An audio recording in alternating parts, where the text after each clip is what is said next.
大家好，我係神婆 Ella， 今集會同大家講翻福德宮。有客人聯絡我話想聽多啲福德宮嘅嘢，咁其實我已經講過啦。我睇福德宮基本上差唔多日日都一樣，其實嘢就唔係太多會有得講嘅。咁除非出現咗變化啦，如果唔係呢，我真係個月講呢，大家會覺得啊你好悶啊，或者你放負啊咁。因為通常我見親啲嘢好少可會變到好嘅。咁今次會同大家講，就因為我見上2個禮拜啦，咁我就見到啲新嘢出現，就我見到每一樣嘢都出現咗一啲數字啦，咁同埋係福德宮嘅情況係比之前好翻少少嘅，真係少少，可以叫做冇咁差啦。咁因為我今年見到嘅話都係煙霧瀰漫啦，好誇張嘅。咁而家叫做啲煙開始散緊啲，叫做好啲啦。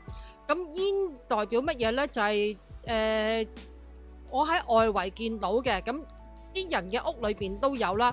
咁如果喺屋裏邊見到嘅，通常一啲係困擾啊、煩惱咁樣啦。如果喺外邊見到嘅都係代表呢個世界係混亂啦，或者呢個地方比較混亂。咁而家叫做好翻啲咁多啦，應該叫做冇咁差嘅。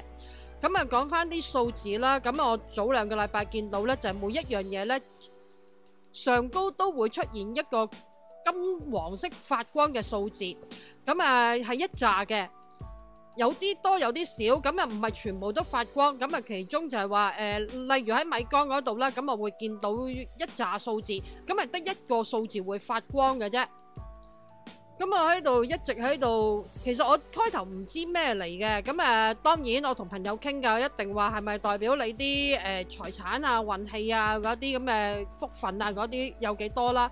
咁但係應該就係咁嘅，但係我都唔敢妄下判斷。咁直至到上個禮拜，咁就同一個好熟嘅客人咁做完之後，我講咗個數字俾佢聽，我見到你嘅米缸係呢個咁多。咁因為點解我睇米缸為主呢？因為米缸係代表財啊，財比較容易睇到，即係嗰種運氣係點。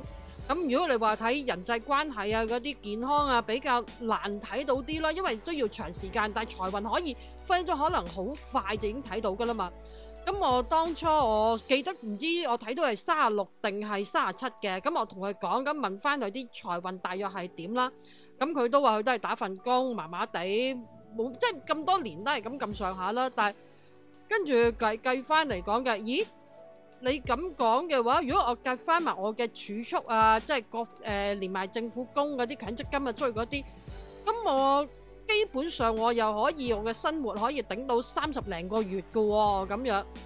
咁我開頭聽到佢咁講，我又唔知係咪嘅。咁我睇翻我自己啦，又開始覺得啊，又好似有啲準確喎。咁但係諗下唔係啦，有啲奇怪，因為我到而家為止我見到個數字全部都係雙位數字嘅啫。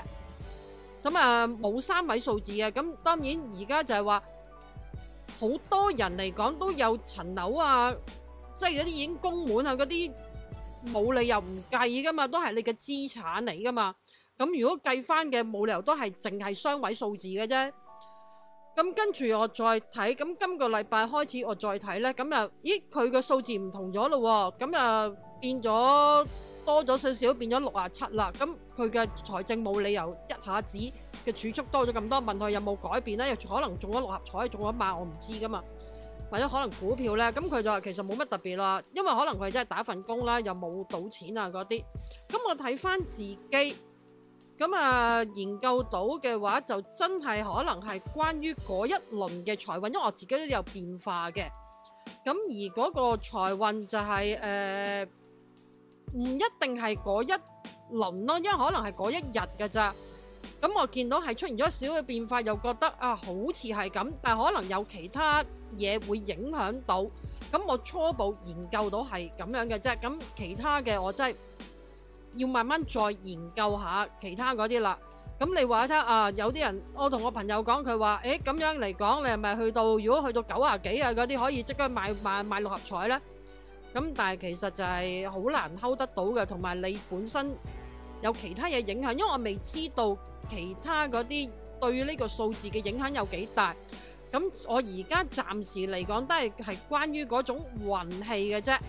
咁但係呢種運氣係包括有幾多嘢呢？我真係仲未知，我仲要慢慢研究下，因為可能仲會出現變化嘅。